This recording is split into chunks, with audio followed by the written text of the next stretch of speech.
Hello, मैं रंजन कुमार आप सबको फिर से एक बार स्वागत करता हूं। और क्लास 10th का आज जो एक्सरसाइज है, क्लास 10th का एक्सरसाइज एनसीईआरटी 1.3। ओके, हम लोग उसको सॉल्व करेंगे, लेकिन उससे पहले बहुत इम्पोर्टेंट थ्योरम जो मुझे आप लोग को बतानी है वो मैं बता रहा हूँ। सबसे पहले हम लोग डिस्कस करेंगे क्या कि इरेशनैलिटी देखने के लिए इरेशनल नंबर, राइट। तो मैं कहता हूं कि इरेशनल नंबर वैसे जो नॉन टर्मिनेटिंग हो और नॉन रिपीटिंग हो। फॉर एग्जांपल कि आप देख सकते हैं कि a number which is non terminating, a number which is non terminating and non recurring.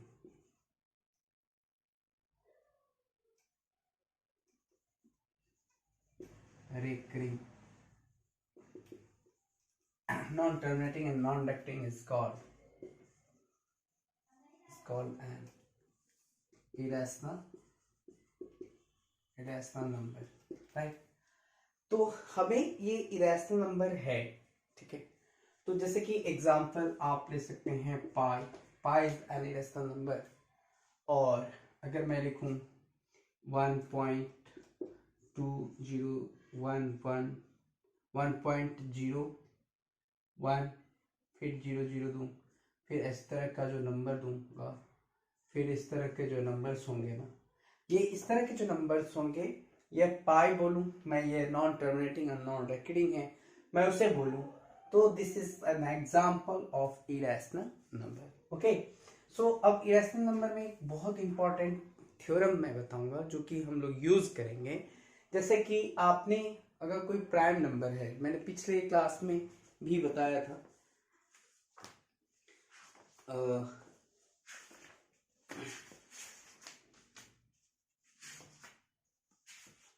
कि उस थ्योरम का नाम है कि कोई prime number p, the prime अब p भी a prime number divides a square if a p is a prime number and p divides a square then p divides a। Okay, ये बहुत इंपॉर्टेंट थ्योरम है। इसी से हम लोग पूरा कोशिश करेंगे इरेशनैलिटी प्रूव करने के लिए, क्योंकि ये बहुत ज़्यादा इंपॉर्टेंट थ्योरम है। ये एक्चुअली एग्जाम में नहीं आता है, लेकिन ये समझ लेते हैं कि ये थ्योरम है क्या, ठीक है। तो ये थ्योरम कहता है if a is the prime number, if p is the prime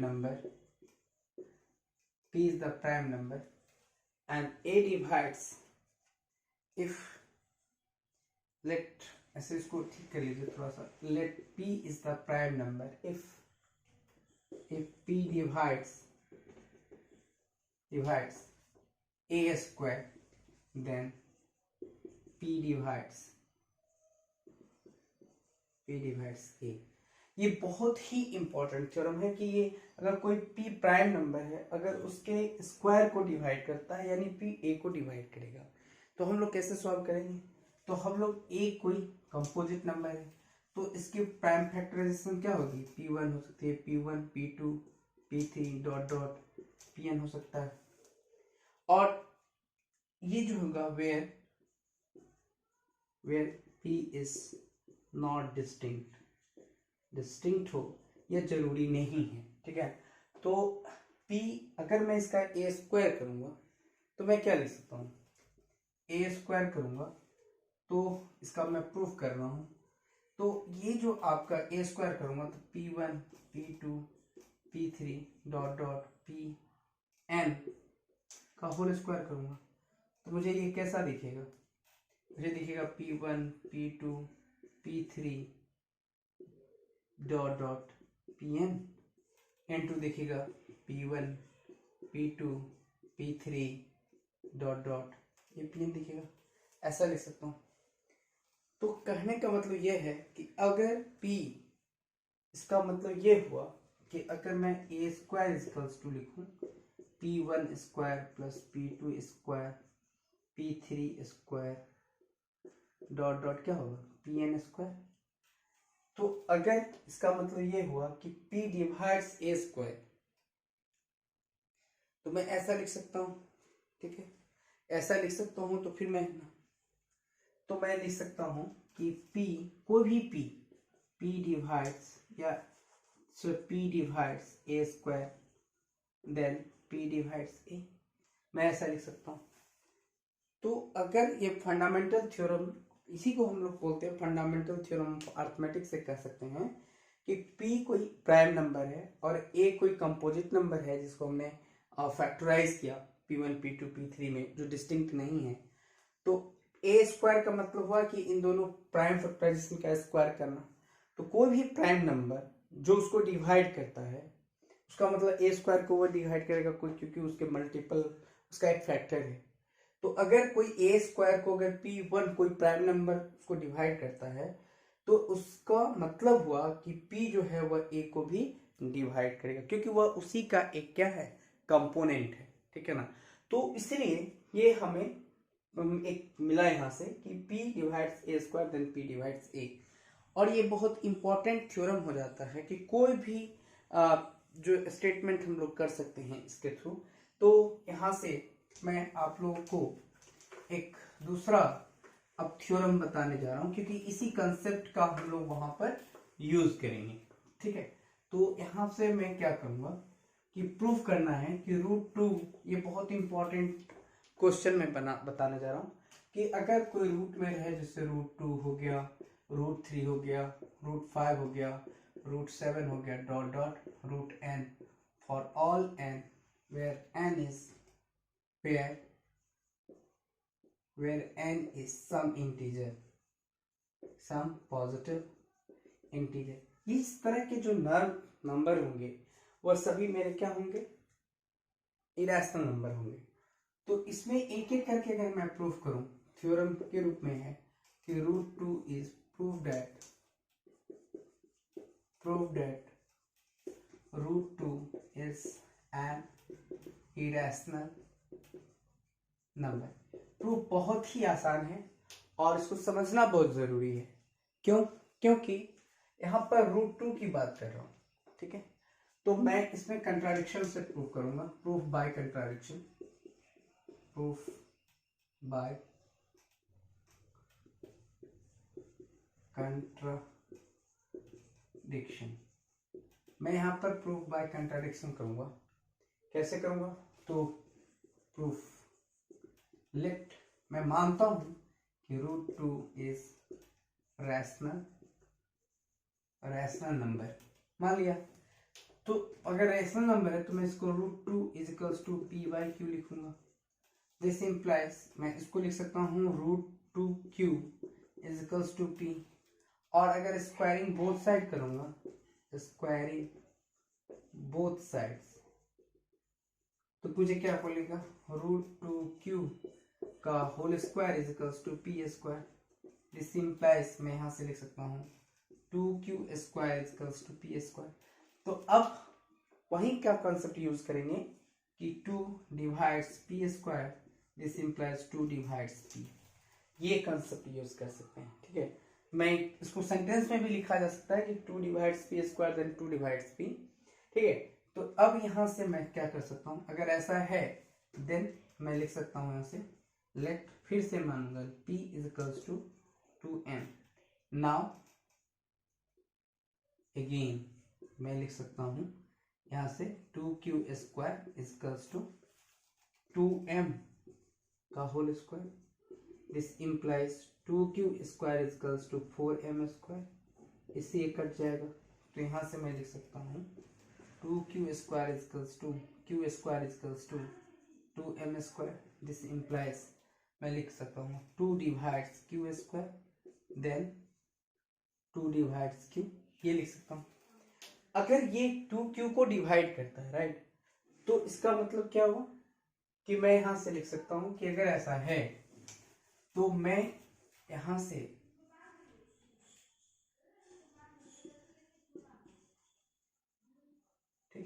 यहाँ से क्या लिख सकते हैं कि मुझे क्या मिला यहाँ से कि 2q को डिवाइड करता है, तो मैं इसको लिख सकता हूँ कि यहाँ से क्या लिख सकता हूँ q square by m square equals to 2, this implies q by m का होल स्क्वायर इक्वल्स टू √2, और यहाँ से लिख सकता हूँ 2, इसका मतलब मुझे क्या मिला q by m equals to √2, ये मुझे मिल गया।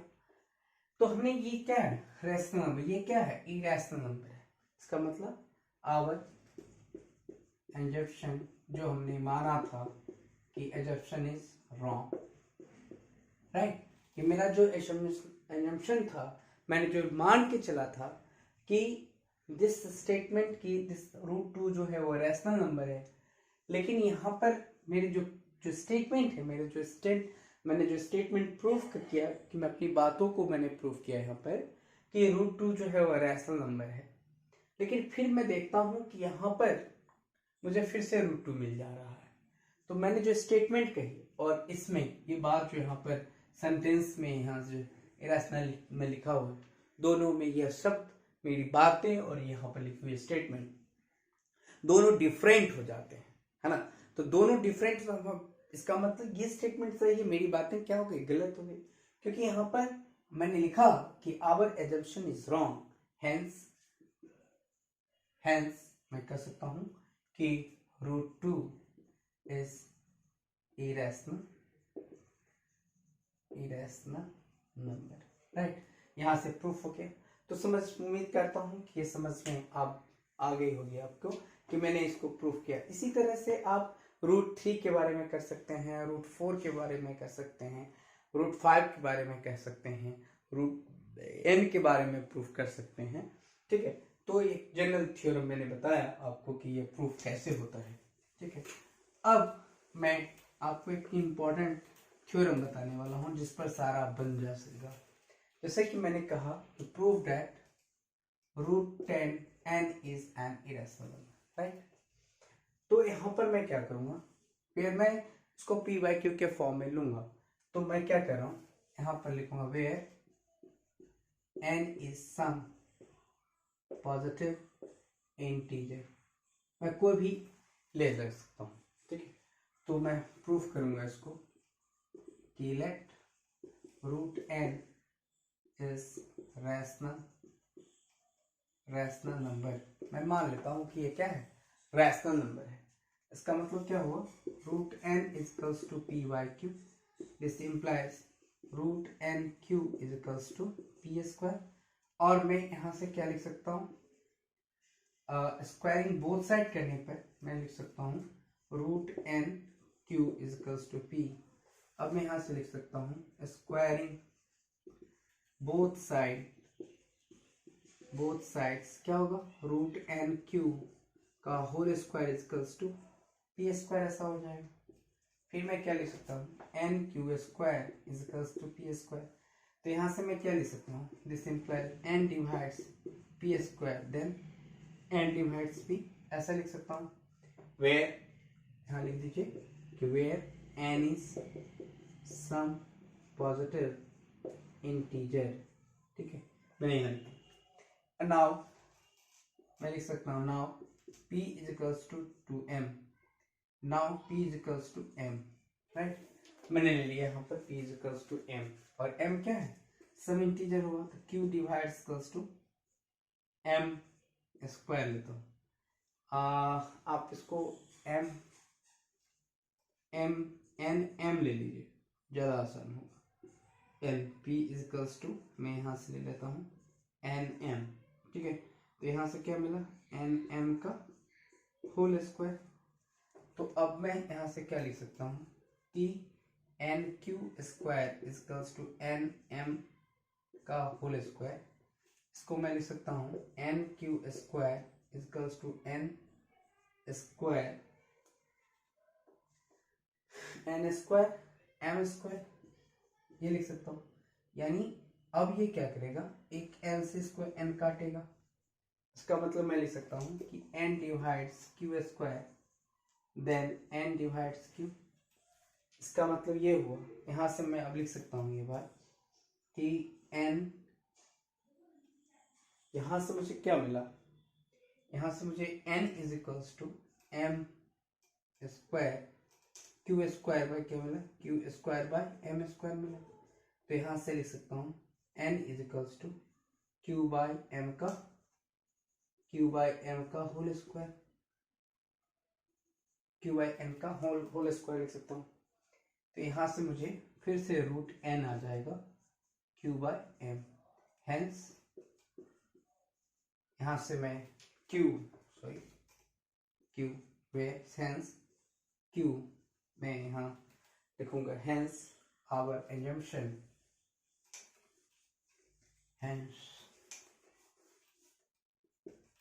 hence our assumption is wrong, therefore मैं यहाँ से क्या लिख सकता हूँ कि मेरा जो एजम्पशन था मैंने रॉन्ग की है ना, hence thus root n is irrational number where n is some positive integers. ठीक है, एक टाइप का क्वेश्चन आप यहाँ पर n कुछ भी ले सकते हैं, जैसे कि मैंने जनरल प्रूव करी है। यहाँ पर आप यहाँ पर 1 ले सकते, 1 छोड़ करके 2 लीजिए, 3 लीजिए, 5 लीजिए, 7 लीजिए, 9 11 लीजिए, आप 12 ले सकते हैं, कोई भी नंबर आप ले सकते हैं n के जगह पे, और ऐसा नंबर लीजिए जो कि इरेशनल हो। तब हम देखते हैं, क्योंकि मैंने यहाँ पर क्लियर मेंशन किया है कि root where n is some integer, some positive integer, सबके लिए एप्लीकेबल नहीं है। यहाँ पर मैंने क्लियर कर दिया है कि n is some positive integer. अगर सम पॉजिटिव इंटीजर ले रहा हूँ तो इसका मतलब ये हुआ कि ये सबके लिए एप्लीकेबल है। वैसे सारे इरेशनल नंबर के लिए एप्लीकेबल हैं, जो कि वो root n where n is some positive integer में रूट के स्क्वायर रूट के फॉर्म में आते हैं या रूट क्यू के फॉर्म में आते हैं, सब के सब इरेशनल ही होगा। ठीक है, अब मैं आपको बताता हूं कि अगर किस टाइप के क्वेश्चंस जनरली बोर्ड में पूछे जाते हैं, और इस टाइप के क्वेश्चंस एक पूछे ही जाते हैं एग्जाम में, 2 मार्क्स में जनरली पूछा जाता है। अब मैं आपको बताता हूं कि अगर मैं यहाँ से लिख दूं इस टाइप के question a plus b to the power n इस एक्सप्रेशन के फॉर्म में रहता है, या a minus b to the power n इस एक्सप्रेशन के फॉर्म में रहता है, या a plus b to the power यहाँ से मैं लिख सकता हूँ m इंटू n इस एक्सप्रेशन के फॉर्म में होता है, जहाँ पर मैं एक एक एग्जाम्पल इस पर डिराइव करूंगा। और दूसरा है कि m इज टू n और n इज टू, हम इसको लिख सकते हैं m n root n is to m where n is some positive integer।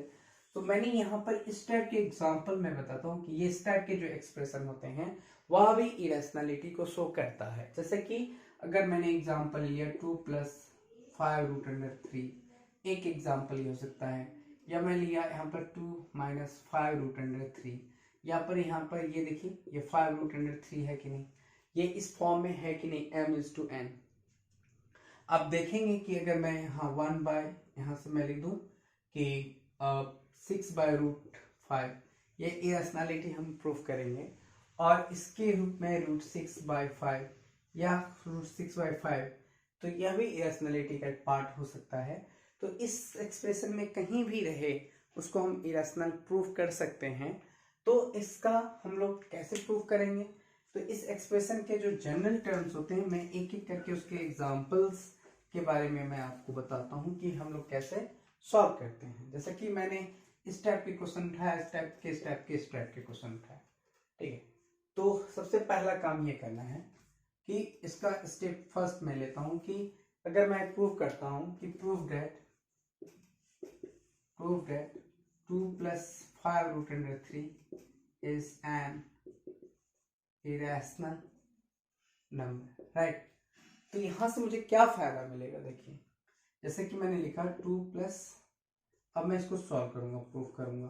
ठीक है, तो यहां से प्रूफ करने पर क्या मिलेगा मुझे, let 2 plus 5 root under 3 is rational number. एक तो मुझे ये मिला, तो मुझे अगर ये रैशनल नंबर है तो मुझे ये मिलेगा पी बाई क्यू के फॉर्म में मिलेगा, राइट। अगर पी बाई क्यू के फॉर्म में मिल रहा है तो मैं इसको 5√3 equals to p by q minus 2 लिख सकता हूँ। अगर मैं इसका एलसीएम लूंगा तो क्या देखता हूँ, 5√3 equals to p minus 2q upon q, ये आया। तो मैं इसको लिख सकता हूँ √3 equals to p minus 2q upon 5q, ये आया, इस एक्सप्रेशन में आया। अब यहाँ पर देखिए, हम लोग जानते हैं कि √3 इरेशनल नंबर है और ये एक रैशनल नंबर है। तो मैं जानता हूँ कि रैशनल और इरेशनल का सम ऑलवेज इरेशनल होता है और उसके जो प्रोडक्ट होते हैं रैशनल इरेशनल के ऑलवेज इरेशनल होते हैं। सो हियर मैं यहाँ से एक ही शब्द में कह दूँ कि sum of rational and irrational is always irrational. So we know that, यहाँ से लिख सकता हूँ, we know that √3 is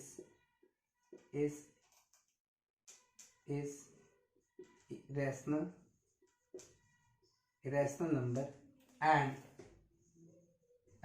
p minus 2q upon 5q is rational number. So √3 irrational number है, p minus 2q upon 5q एक rational number है। तो sum of rational and irrational मैं लिख सकता हूँ कि sum of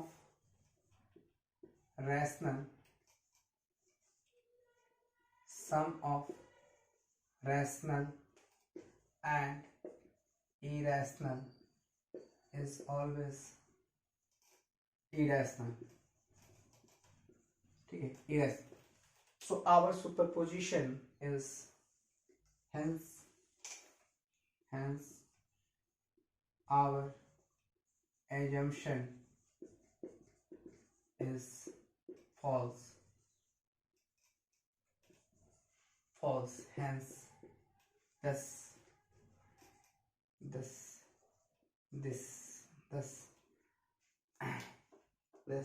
hence this 2 plus 5 √3 is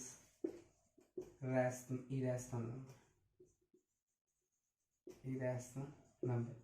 तो इस टाइप के कोई भी क्वेश्चंस अब आप सॉल्व कर सकते हैं और इस क्वेश्चंस को, इस चैप्टर के क्वेश्चंस को बना सकते हैं। इस चैप्टर में ऐसा कुछ नहीं है जो अब आपसे नहीं बनेगा। कोई भी क्वेश्चन आप उठाएंगे इस एक्सरसाइज के तो आपको क्वेश्चंस बन जाएगा। तो मैंने फैक्ट्स बताया है जो एग्जाम में जनरली इस टॉपिक से पूछा जाता है, वह इसी तरह के एक्सप्रेशन वाले क्वेश्चंस जनरली पूछे जाते हैं।